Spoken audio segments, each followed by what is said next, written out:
जय गुरुदेव। पुराणों में दो भाइयों का एक प्रसंग आया। एक संपन्न परिवार था। उसमें दो भाई थे, व्रत और सुव्रत। घर में कथा वार्ता होती रहती थी। धर्म का वातावरण था। दोनों भाइयों के धर्म के संस्कार भी थे। एक दिन वो किसी बड़े शहर में गए। दोनों भाइयों ने जो अपना अपना काम था वो पूरा किया। रात्रि होने वाली थी तो एक भाई जो व्रत था वो बोला कि आज मेरा मन ये कर रहा है कि कहीं जाकर नाच गाना देखूं। दूसरा भाई बोला कि मैं तो आज मंदिर जाना चाहता हूँ, वहाँ शयन की आरती तक रात को 12 बजे तक रहूँगा। दोनों ने ये तय किया कि अपने अपने कार्यों के बाद 12 बजे बाद एक स्थान पर मिल जाएंगे। जितनी देर बड़ा भाई नाच देखता रहा, गाना सुनता रहा, उसके मन में प्रायश्चित होता रहा कि देखो मैं कितना बुरा हूँ कि मंदिर छोड़कर वैश्या के यहाँ बैठा हूँ। बैठा तो वो शरीर से वही था, परंतु उसका मन हर समय मंदिर में लगा हुआ था।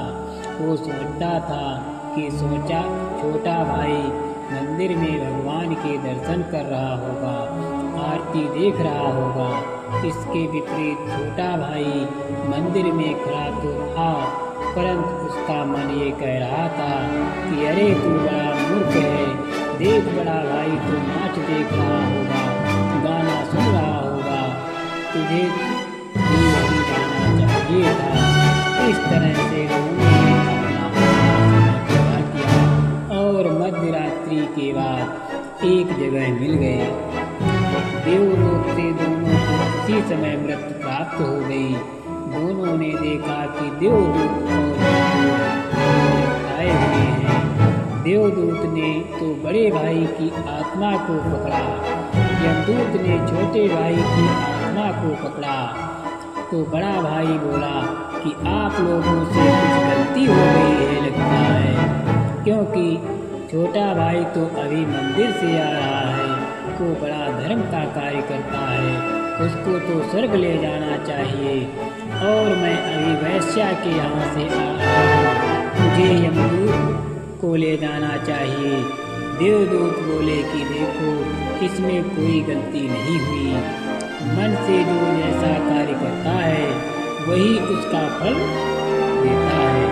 तुम थे तो नाच घर में, परंतु तुम्हारा मन भगवान के चरणों में लगा हुआ था, मंदिर की आरती में था। जहाँ मन होता है वहीं तन गिना जाता है, इसलिए तुमको स्वर्ग की प्राप्ति हुई है। तुम्हारा भाई था तो मंदिर में, परंतु उसका मन नाच घर में था, इसलिए उसको नरक जाना पड़ा। सच बात यही है कि जहाँ हमारा मन रहता है वहीं हमारा तन भी माना जाता है। अक्सर देखा जाता है कि बहुत से मनुष्य 40-40 साल तक रोज मंदिर में भगवान के दर्शन तो करने जाते हैं, परंतु उनके व्यवहार में कोई परिवर्तन नहीं आता, क्योंकि वे वहाँ भी अपना मन नहीं ले जाते। शरीर से तो जाते हैं पर मन से नहीं जाते।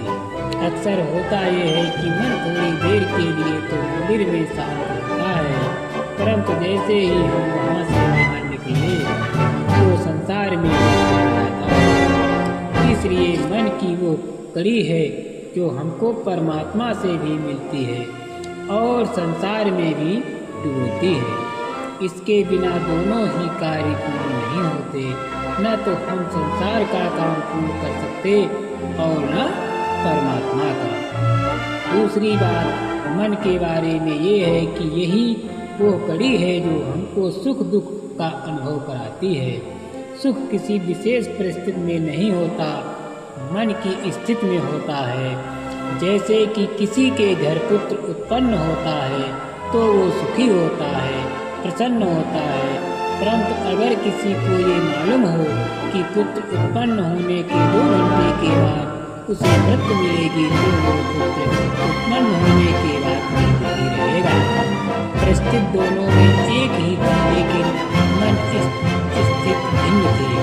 पहला मनुष्य जो सुख अनुभव करने की स्थिति में था, लेकिन दूसरा मन ऐसी स्थिति में था कि दुख अनुभव कर सके। तो सुखी रहने के लिए हमको मन की स्थिति बदलनी पड़ेगी। हमको ऐसा करना पड़ेगा कि वो हर स्थिति में सुख का अनुभव करे। गुरु महाराज ने ज्ञान पंथ के 10 आलोक में ये लिखा है कि आंतरिक प्रसन्नता को अपने अंदर लाओ। आंतरिक प्रसन्नता यानी अंदर से हम हर समय प्रसन्न रहें, इसके लिए क्या करना पड़ेगा, ये सोचने की बात है। महर्षि पतंजलि ने योग के बहुत से तरीके बताए जिसमें कि हम परमात्मा से मिल सकते हैं। एक तरीका उन्होंने बताया, विशोका व ज्योतिषमी शोक रहित होकर ज्योति का ध्यान करें। टिकाकर यही कहते रहे हैं कि प्रसन्न होकर ज्योति का ध्यान करें। ज्योति यानी प्रकाश का ध्यान वही है जो हमारे यहाँ कराते हैं, परंतु प्रसन्न रहकर कैसे किया जाता है ये सोचने की बात है। इसलिए ये सोचना पड़ेगा कि शोक रहित होने के लिए शोक क्या है, ये सोचना। शोक एक बड़ी विचित्र स्थिति है जिसमें हम पर जब कोई महान दुख पड़ता है तो उस दुख का विचार जब हर समय हमारे साथ रहे तो वो स्थिति शोक की स्थिति कहलाती है। जैसे हमारे किसी प्रियजन की मृत्यु हो जाए तो उसकी मृत्यु का विचार हमको हर समय रहता है कि हमने अपने पिता या पुत्र को खो दिया, तो हम शोक को प्राप्त होते हैं। अब सोचना ये है कि शोक रहित कैसे रहें। इसके बारे में भगवान बुद्ध थोड़ा सा संकेत देते हैं। उन्होंने एक बार अपने प्रवचन में कहा था कि अत्यंत प्रिय वस्तु भय और शोक का कारण होती है। अत्यंत प्रिय वस्तु से हमारा क्या संबंध होता है कि वो हमारी अपनी होती है। अपना पुत्र होगा तो वो प्रिय होगा, दूसरे का पुत्र तो अपना प्रिय नहीं होगा। अपना मकान है तो वो प्रिय है, अपनी स्त्री है तो वो प्रिय होगी। इसी तरह से हर चीज़ जो अपनी कहलाती है, मेरी कहलाती है, उसी को हम प्रिय वस्तु कहते हैं। उसके कारण भय और शोक हम प्रिय वस्तु शोक क्यों होता है? भय इस बात का रहता है कि संसार में हर एक के पास से चीजें छिपती रहती हैं। पता नहीं भगवान सब कुछ किसी चीज की निश्चितता नहीं है कि वो सीधा वो चीज हमारे पास रहेगी। इसलिए हमको हमेशा भय लगा रहता है कि पता नहीं वो प्रिय वस्तु कब हमसे छिन जाए, इसलिए भय रहता है। शोक उस समय होता है जब वो प्रिय वस्तु हमसे छिन जाती है, तो प्रिय वस्तु ही हमारे भय और शोक का कारण है। अगर हम शोक को मिटाना चाहते हैं, शोक रहित रहना चाहते हैं, तो प्रिय वस्तु हमें जो हमारा संबंध है मेरा का उसको तोड़ दें। इसके लिए एक ही काम है, उस प्रिय वस्तु को भगवान या गुरु की समझें।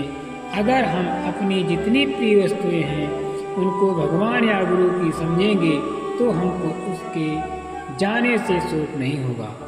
अगर किसी ने मुझे 8-10 रुपये दिए और कल वो मांग लेता है तो मेरे को शोक नहीं होगा, क्योंकि उसी की वस्तु थी, उसने मांग ली। इसी तरह संसार में जो कुछ अपना है, धन जायदाद मकान को सब हम परमात्मा का और इसी तरह से देखभाल करते रहें। जैसे ही हमको कहीं मैनेजर अपॉइंटमेंट कर दिया जाए तो वो चीज़ मालिक जब चाहे ले लेगा तो हमको शोक नहीं होगा। यही वो स्थिति कहलाती है जिसमें कि हम शोक रहित रह सकते हैं, आंतरिक प्रसन्नता ला सकते हैं। इसी को दूसरे शब्दों में वैराग्य कहते हैं। ये नहीं कि हम वैराग्य का मतलब संसार छोड़कर भगवा वस्त्र धारण करके कहीं जंगल में चले जाएं, वैराग्य का मतलब ये है कि संसार में रहते हुए हम मेरा का संबंध उससे तोड़ दें। ऐसे रहे जैसे जल में कमल का पत्ता हमको शोक रहित अवस्था में रख सकती है। नारद पुराण में एक प्रसंग आया कि एक बार नारद जी नारायण नारायण करते हुए भगवान विष्णु के पास पहुँचे तो देखा कि भगवान के महल के बगल में ही एक और उससे भी सुंदर महल बन रहा। उन्होंने भगवान से पूछा कि यहाँ पर और कौन आ रहा जिसके लिए इतना सुंदर भवन आप बनवा रहे। तो भगवान मुस्कुरा कर बोले कि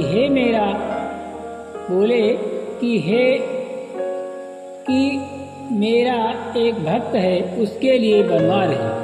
नारद जी को जिज्ञासा हुई कि ऐसा कौन भक्त है जो मुझसे भी भगवान को अधिक प्रिय है और वो उसके लिए अपने से भी सुंदर भवन बनवा रहे हैं। उन्होंने उसका पता पूछा और मृतलोक में उसके पास गए।